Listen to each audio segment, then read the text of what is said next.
Hello my friends and welcome to episode 40 of our Football Manager 2020 Let's Play with Rangers.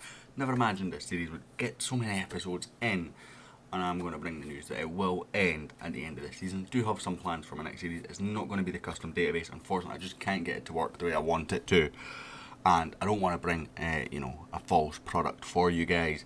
I want it to be something that when I'm going to do a custom database like that, I want it to be something that is completely the way I want it to be. So I do have some ideas. In fact, I've got one idea that I really want to do, and I need to do some research for that. So it will be a slightly custom database, but it will be custom to base on something that's changed within real life. I imagine some of you might pick up on it based on that, and if you can, guess it down in the comments below.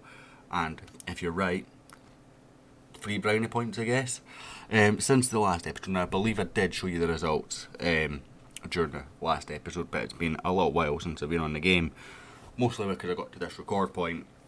I've just never had time to record it, so that's one of the reasons why I record ahead. So we played St Mirren straight after that. Abel Ruiz got himself a brace. Aaron Hickey got himself one as well. Before we then played Hibs in the Scottish Cup. Not a great performance, but a 2-0 win nonetheless. Dom Johnny with a goal and Nico Katic with a goal as well. Before Dundee United also away in the Premiership. Ken Barisic, David Turnbull and Sergio Gomez all on the score sheet in the first half, and then a pretty boring second half where there was very little highlights to talk of. Today we are playing Aberdeen. It's away. The next episode is going to be Europa League. I was going to call it Euro Cup because I was reading it. But unfortunately that draw has still not been done, so I can't tell you who we're going to be playing. So that'll be a nice little surprise for you next episode. We'll go in and we'll play our opponents, whoever we get. We'll play both legs of that. We've got a Celtic game just before it as well, which is never the most ideal thing in the world, shall we say. And they're also out of Europe. They finished bottom of their Champions League group, so that's a bit frustrating. I want to show you team dynamics because, we've done more business in January than we anticipated. Sergio Gomez obviously wants to leave, and Kovacos disappointed that he didn't get to go on loan for a team that offered him basically the same role as us in a lower league, or a lower quality league in my opinion. And I think he'll get more game time with us as well. So he's disappointed that Gomez had a decent bid for him. But I said, you know what? I want to get big money for Sergio Gomez if I was to sell him. Here's a release clause of 30 million, which is a bit frustrating. I would want double that, to be honest, at least based on some of the amounts that I've seen on the FM Rangers page. So I made him a promise of Champions League football, and he said, right, I'll reassess in the summer then, basically. So it's not really relevant. This series will end in the summer now. We'll keep this saved for personal use if I wish to have it. But 30 million was the minimum that I was owed him for based on his release clause, and even then I don't think that's a great deal for us. So dressing room atmosphere is great, managerial support is excellent, team cohesion could use a bit of work, but that will go with matches and whatnot. The hierarchy is pretty good. Only 2 players do not support us. The goalkeeper who was brought in as the 3rd choice is now 4th choice, and Tosin, who again is fairly irrelevant in all honesty. Team leaders being Harry Wilson, Ryan Kent and Ross McCrory, which is interesting to see. I didn't expect to see Ryan Kent or Harry Wilson up there, in all honesty. Social groups, it's pretty strong. Secondary has excuse me, 2 of the January signings, and the 3rd group also has 2 of the January signings, where there's the Italian keeper just doesn't seem to get on with anyone. And as you can see, scouted players always scouting. And one thing I will say is, see when you're scouting, add them all to your shortlist, right? Now, if you have a look at my shortlist, 199 players on my shortlist. If you go by the locust recommended, some of the scout reports have not been kept up to date at all. But you can see guys like Odegaard, who are on my shortlist. No realistic chance of getting them, but if he goes on the transfer list or his contract starts to expire, might have a shot. Guys like Harry Cochrane, been scouting him for a while. He's obviously Scottish, so he's not the highest potential in the world, but again, keeping him there, he's not going to do great at Chelsea, but excuse me, again, the most important thing to do is keep this button ticked where it says keep short scout reports up to date. That is the biggest button that I can give you. I have 199 players, of which I have a fairly updated scouted report on all of them bar 1, 2, 3, 4, 5, 6, 7, 8, 9. And I bet you there's a scout report coming on some of these guys at some point. Scouting. Not right now, but there will be at some point. And they will keep an eye on them for us. And it's just such a brilliant way of knowing, again, if we have a look at this guy. I'm not going to try and pronounce report, last report, 10th of January. It's a month old. I know that he's extremely doubtful right now, but I think he's not long moved. No, he's not. Right. Something changed there, or I've put him on a scout list to keep an eye on him, and I hope that he eventually maybe does want to come. But there's lots of players like that. Young players, old players, here's Paul Duncan down here. He's a regen, I believe, a Scottish striker. Absolute quality. All round. Probably will make it at Man United, to be honest, but again, you stick a scout report on him, you keep it up to date. This is 3 months old, but it really, really helps you. And normally I would cover that in a tutorial, but I'm throwing it in here because I want to. Finances, I'm sure I showed you this in the last episode, but we're sitting fairly okay at 26 million. Stadium upgrade obviously takes a chunk out of that because it's taken so much out per month for this loan. 200 grand a month. I'd rather just paid it all. We had the money in the account. I'd rather just paid it all off in one go, and let me sell a player to pay for it. It'd have made so much more sense. Either way, let's get into this Aberdeen game. I've not selected my team. Oh, by the way, I've got a lot of trialist players. They're all under 18, and I thought, I want to boost the youth team. None of them are good enough, so we're not signing a single one of the lads that I brought in. I'm just having a look. I want Aaron Hickey playing here. Now, this is the issue with that. Is Hickey available? Yes, he is. So I'll put him on the bench for Kovakos. Or Kokovas. Other than that, I'm fairly content with this team, to be honest. Gomez and the Mazelia, Turnbull and the playmaker. Kent. Could maybe bring Goldberg in there, but probably leaning to Kent anyway.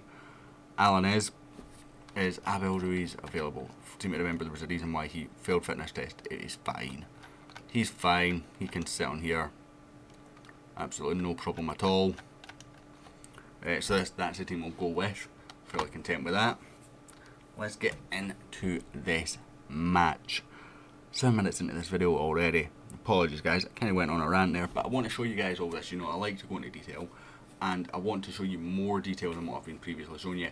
Have adjusted the tactics a little bit. If you want, go back and pause, or pause when I'm in my subs menu to have a proper look at them. But it's with Umlin and goal, Heinrichs, Martinez, Katic, Hickey, McCrory, Gomez, Turnbull, Wilson, Kent and Alanez. I think this will be Alanez's on-screen debut.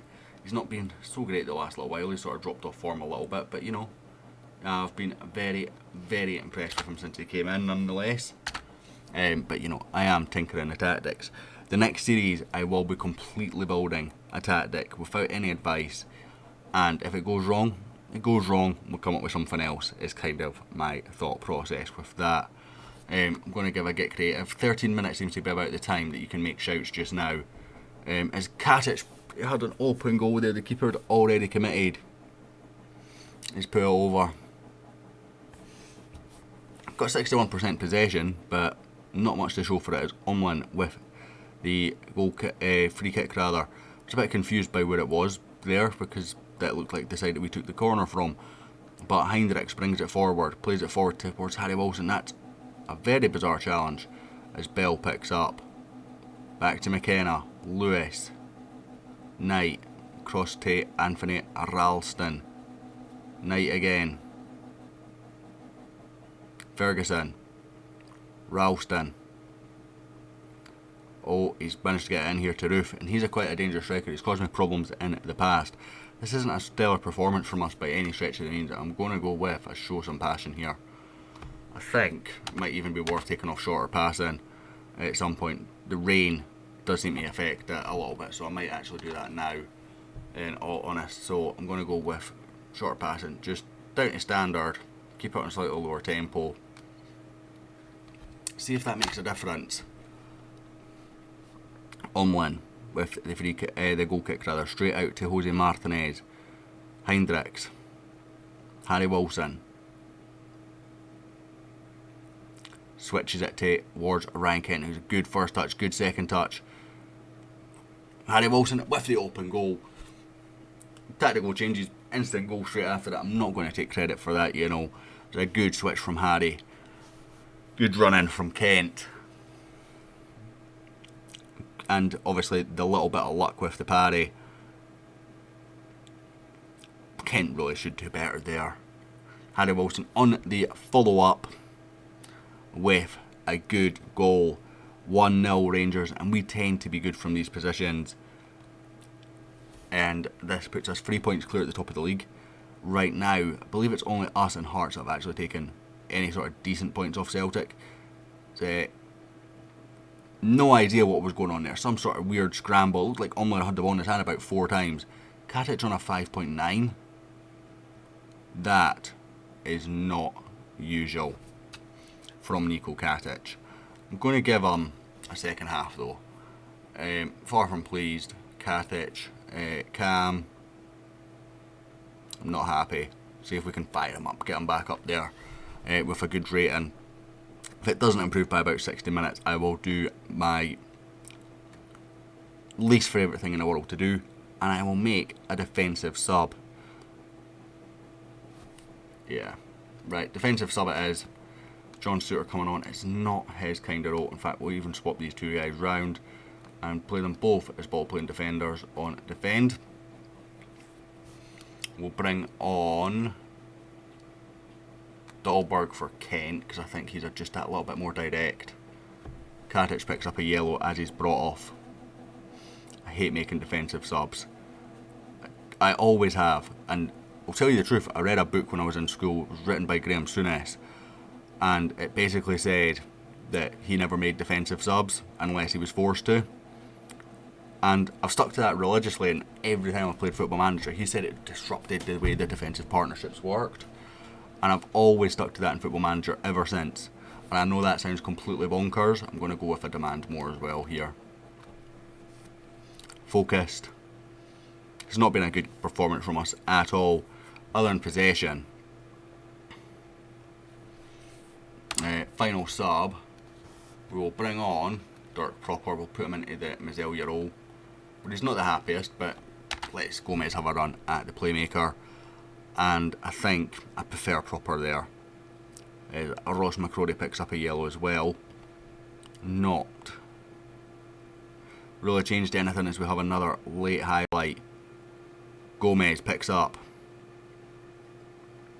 Plays it back to Jose Martinez. Ross McCrory.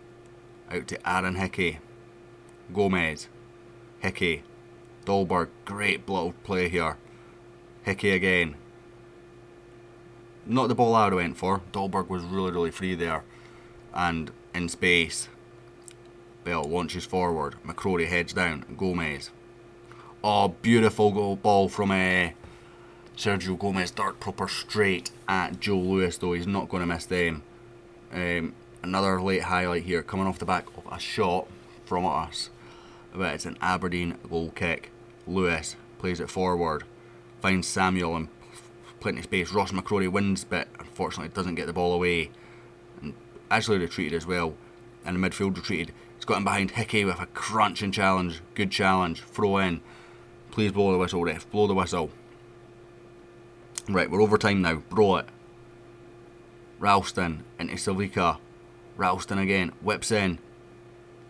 Jack Harper. Over the top. That's got to be full time. It is indeed.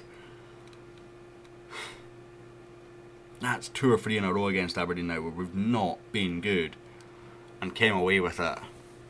We're not going to be able to do that all the time. So I'm going to go with that was a bit of a let off and hope that that fires them up. 26 games played each. We're 3 points clear with a vastly superior goal difference. That puts us in the driving seat in the league. Still haven't lost a game. Unfortunately, it's those 4 draws. You know, the 4 draws. 2 against Kilmarnock, 1 against Hearts, 1 against Ross County. It's not been good enough.